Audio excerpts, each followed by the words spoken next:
Reporting from the shores of the Black Sea here in southern Russia, not far from Sochi, where the 2014 Summer Olympic Games took place, and from the shores of the Black Sea, where some of the military maneuvers of the Russian Black Sea Fleet takes place. I'm Charles Ebune in Krasnodar. This is Globe Watch in the land of Catherine the Great of Russia. This is Globe Watch in the land of Yuri Gagarin, the first person to land on the moon. This is Globe Watch from the land of Vladimir Lenin. This is Globe Watch from the land of Stalin the Great. This is Globe Watch from the land of Nikita Brezhnev. This is Globe Watch from the land of Mikhail Gorbachev. This is Globe Watch from the land of Vladimir Putin, and this is Globe Watch from Russia. Tonight, we explore what the Russians consider as a worldview of peace, with a greater focus on internet peace, as I am part of over 40 journalists invited by one of Russia's leading agencies to talk about peace and explore what they call internet security.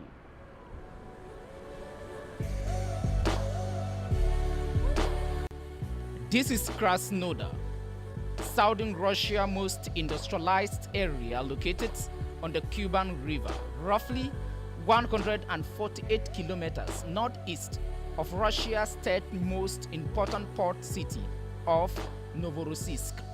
Probably with the best weather conditions in the country, simply qualified as the snow of the world.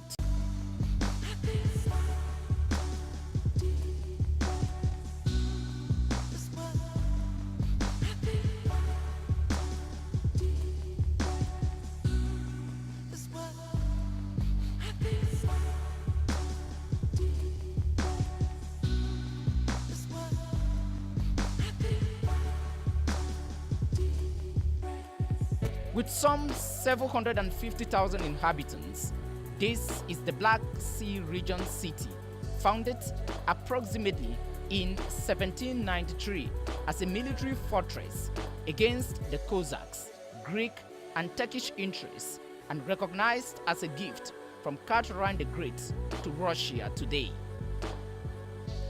This is Russia, the world's largest nation, with an estimated 150 million people of several nationalities.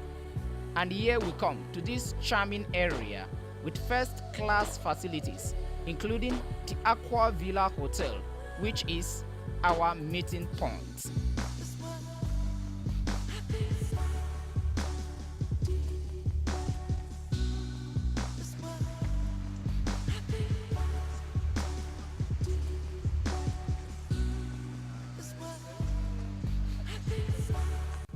It is my first time in Russia. One of Russia's leading public relations organizations, which is a non-profit making one, has invited me and plus 40 other journalists across the world for what they call the International School of Young Media Activists Working to Live in Peace. It is organized by New Generation, another profit non-making institution with roots found inside the Russian Ministry of Foreign Affairs. By the principle of diplomatic competition and comparison, this is what the Americans call the Mandela Washington Fellowship, or the Young African Leadership Initiative, or the sister of the Chinese Media Exchange Program.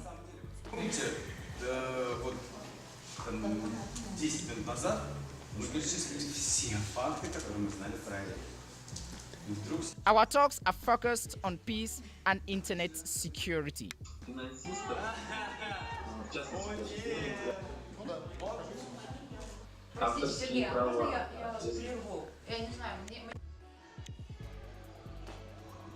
Alexei is a young Russian of the New Generation program and is talking in front of a television camera for the very first time in his life, and the issue dear to him is peace. peace is, first of all, is coexistence of different religions, cultures, ways of behaving, and understanding of what world should be. If we will try to find the common way of realizing it, that will be peace. That's my point of view. That's your point of view. And do you think that is the same way President Putin sees things? Well, I suppose that unfortunately this project will take, I suppose, lots of years, maybe 10, maybe even 50. But nevertheless, we should keep on trying, and we put all our forces to make it true. Of course, not only for us, for our future generations.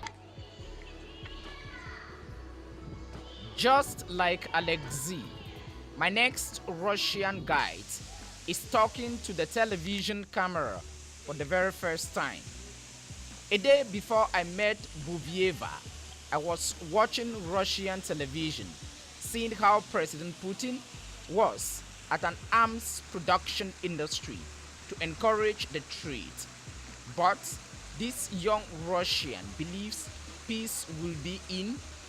You know, we live in a hard time, and young people usually are under political opinions. So our purpose is to help young people to make a good opinion, to make a world without war, to make peaceful world.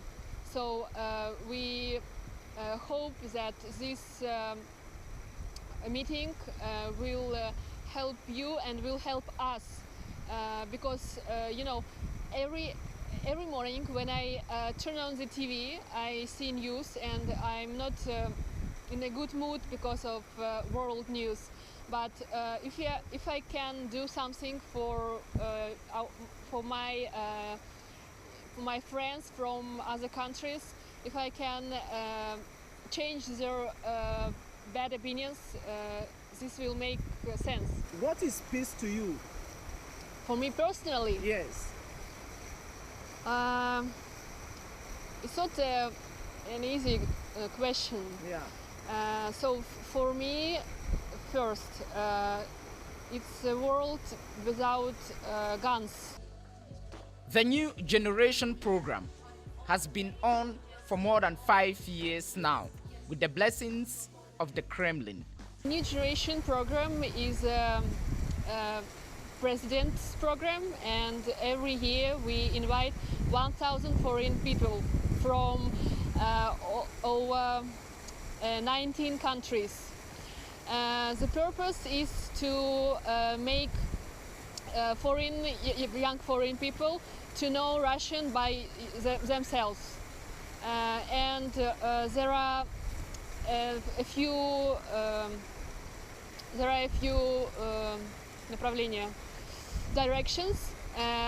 For example, you're from social media. We also invite people from cultural circles, from political circles, from educational circles. I suppose that due to the fact that we are a new generation, and it depends from us how our children and new generation after us will be developed, it's very important that me, my generation, people of my age, will receive enough information and enough education about how should all people coexist in the world. And the most efficient way to do it, I suppose, is social media, because media as internet and a lot of social projects like Facebook, Twitter and so on, that's the best way to explore that variety of mankind in our world. According to the United Nations, we are 7 billion people in the world today. Out of that number, at least 1 billion people in the world are subscribed to Facebook.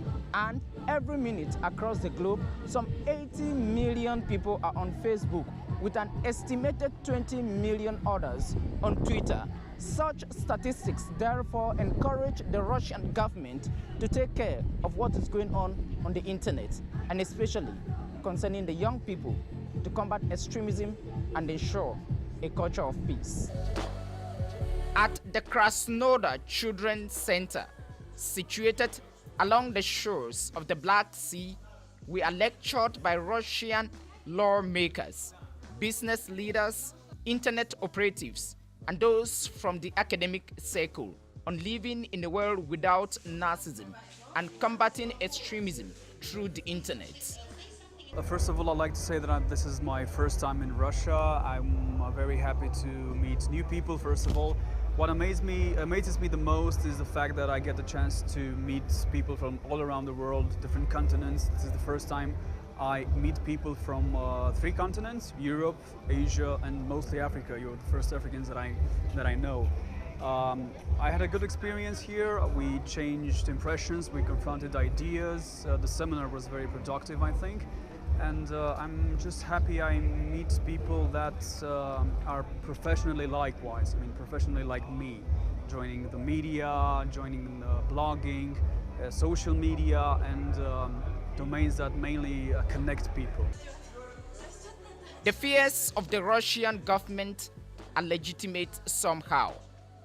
According to Ashley Keek of British newspaper The Telegraph, between 27 and 31,000 foreigners have traveled to join Daesh in the Middle East, and they used the internet as a world without borders. The International School of Young Media Activists seeks to build a community of young internet activists, bloggers, and journalists from different countries addressing the issues related to the growth of extremism, radical nationalism, and fascism worldwide, as well as the problem of human rights violation arising from racial, religious, and cultural intolerance, with focus on shaping the mentality of the young. About the country, I've had prejudgments, so to speak. Getting messages from the media Europe-wide, we all get the impression that Russia is something. Even we think of dictatorship, censorship, just a high voice in Europe, in the world.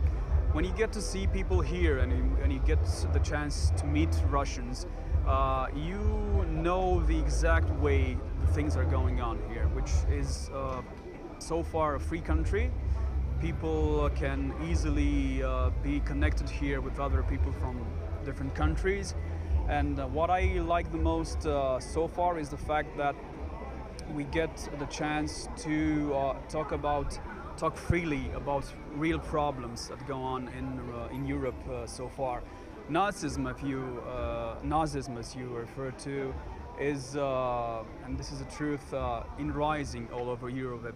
Although Third Reich was defeated, the ideas that fueled the rise of Hitler and all the horrors that came along, I think they're regretfully still extended in various parts of the world.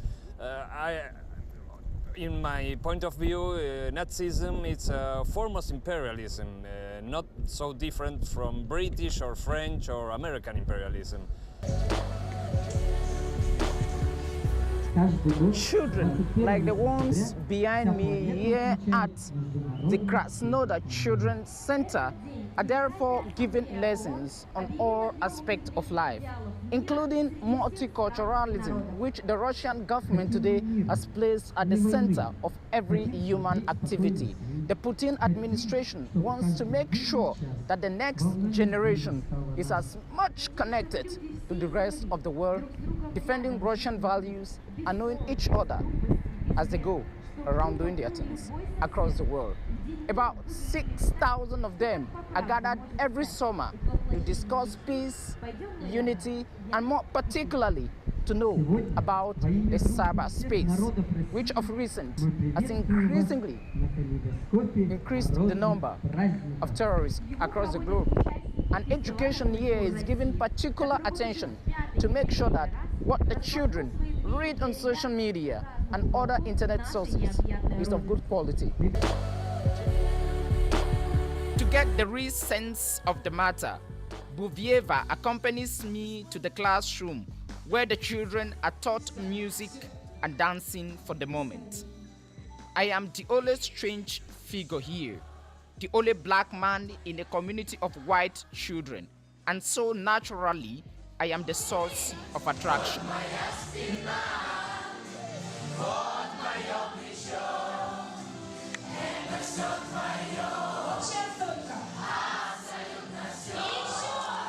No racism, but time for some selfies, and as I mingle among the children, they are quick to say Barack Obama. A sharp reminder of how connected they are to the rest of the world, despite the story that Russia is a closed society. As the children trail us, one message is clear. The Russians are aware that they have lost the global communication war and that it is time to fix it through a well-choreographed public diplomacy. What do you make out of this project in general? What do you consider? Is it public diplomacy? It's a kind of diplomatic propaganda to say that, okay, look, this is how we do things here, contrary to what you know. Is that what you think? I think in a lot of ways it is. I mean, I think the point might be some kind of propaganda, but first of all, they're not making everything look perfect. I mean, it's not too much. And you sit and speak with people from here and you see places, so you can gather a new perspective about things. I'm not feeling brainwashed or anything. I am feeling like they are trying to make a nice point of view about themselves, but also I guess the Russian feel like Western media does them injustice in how they treat them. So it is interesting to hear what they want to show us.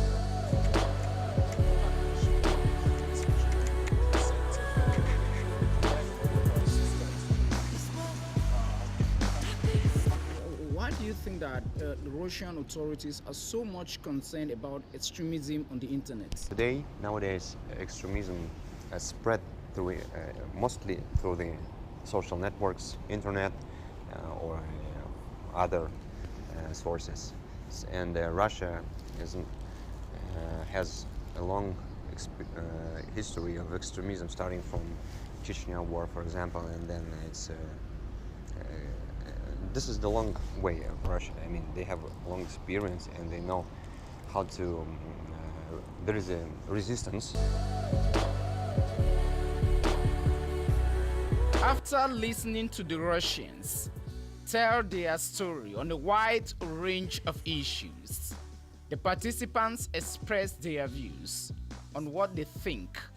Les Russes ont compris que Internet peut être à la fois une arme et un avantage pour passer des messages, pour éduquer des gens. Les réseaux sociaux, on sait tous comment ces réseaux sociaux sont utilisés par des terroristes, par les réseaux terroristes.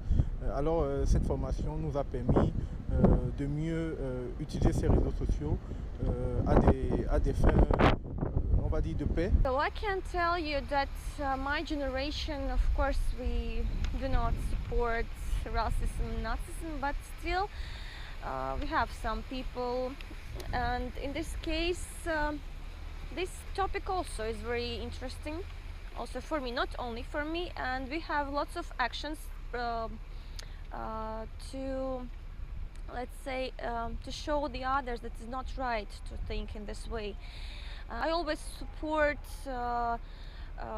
people who are living the new generation lifestyle. For example, we are traveling a lot, we love all the people around, and in case that I'm also lecturer at the university, so I will try to share my experience here, and not only about all the lifestyle and all the things that you have to understand in your life.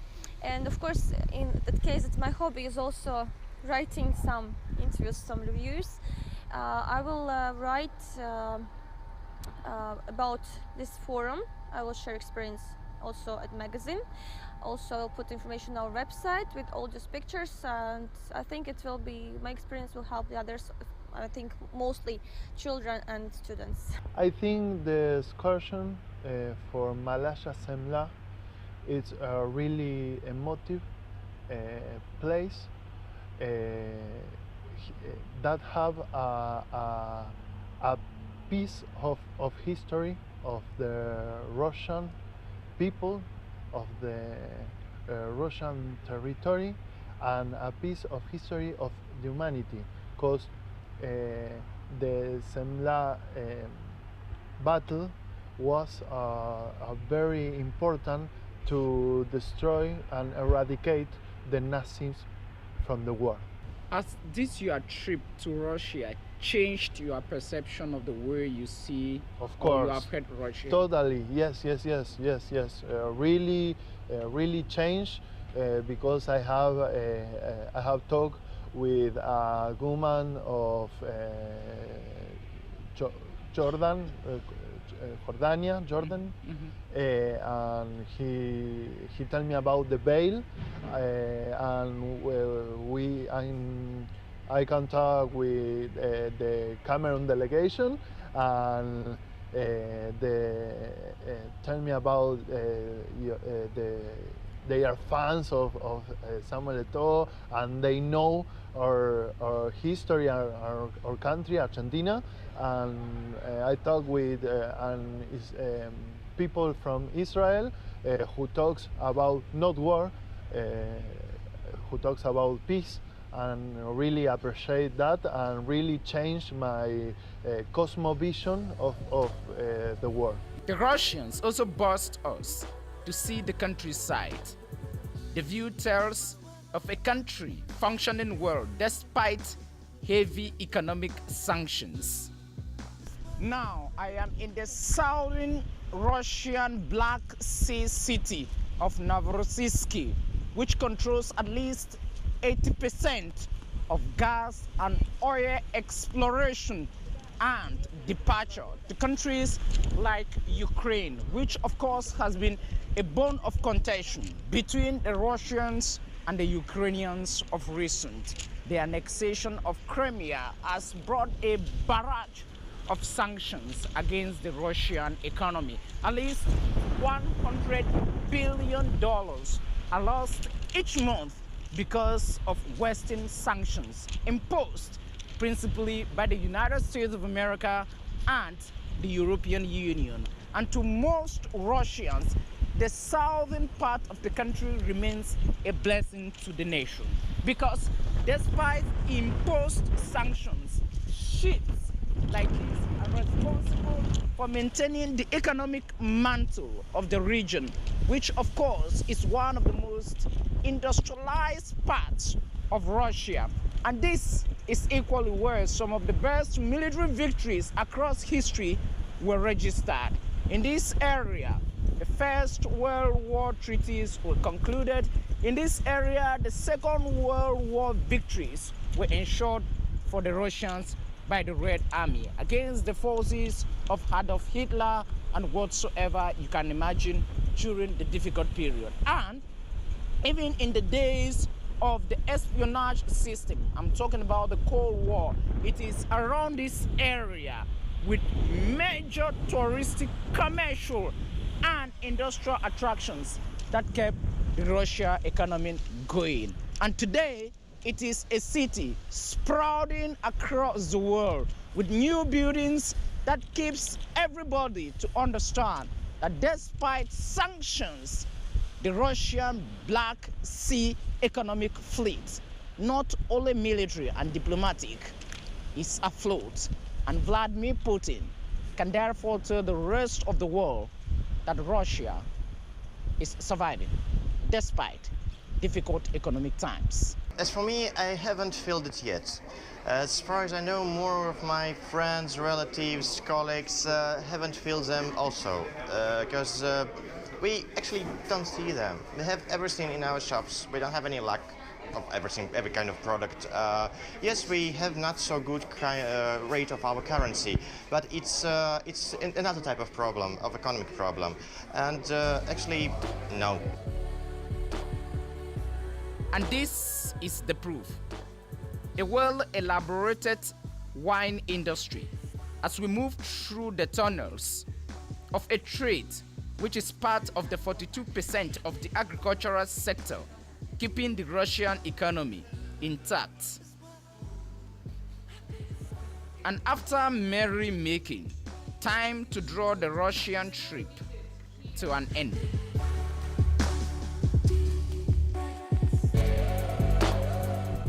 And that is all the package we had for you today on Globe Watch, which is ending from the Russian military base here in Novorossiysk in southern Russia, precisely in the great conglomerate of Krasnodar. And we end the program today on this military warhead based here in Novorossiysk in southern Russia, which of course was used during World War II and during the Cold War, during the confrontation between the United States of America and the then Soviet Union for military espionage, for military competition across the world. And on behalf of the entire production crew from here in Novorossiysk, southern Russia, I'm Charles Abune, and see you next week from Yaoundé, Cameroon.